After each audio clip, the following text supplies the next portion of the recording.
Emigrimi I të rinjeve, a është fat apo fatkeqësi? Emigrimi I të rinjve, normal që unë e kisha thonë, është edhe fatkeqësi, për shkak se ata po të kishin fabrika në vendin e tyre, po të kishin vende të mira pune, kishin najtë në dhëun e tyre, kishin najtë në vendlindjen e tyre, nuk kishin shku jashtë, sepse mundësia jashtë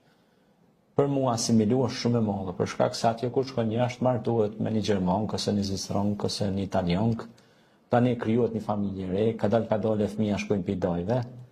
edhe tani kadal fillan mu harrun është edhe gjua. Ka shumë familje shqiptare që që jetojnë që 100 vjet jashtë vende, ose 50 vjet, që flasin shqip, nështë ma mirë se unë se ti, që i kanë rujt atë traditën, po që besa edhe kanë kontribu, edhe vazhdojnë të kontribuojnë për trojët shqiptare. Mirë po, probabiliteti është shumë I madh që atje mu asimilu, për shkak se atje është shtet tjetër, është kulturë tjetër, është gjuhë tjetër.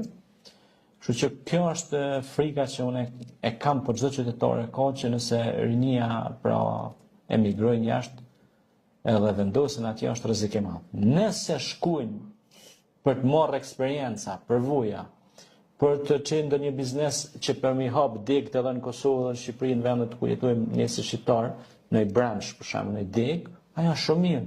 sepse ti po sjell para nga jashtë, po I sjell mbrana dhe po rrit buxhetin e shtetit të Kosovës, Shqipërisë ose ku jemi ne si shqiptar. Pra shkëmbimi I përvojë eksperiencë është mirë edhe për atë shtet, po edhe për ne, sepse që kjo quhet diplomaci bashkëvepruese ekonomike mes shteteve. Prandaj nëse shkojnë edhe vendosen atje për shembull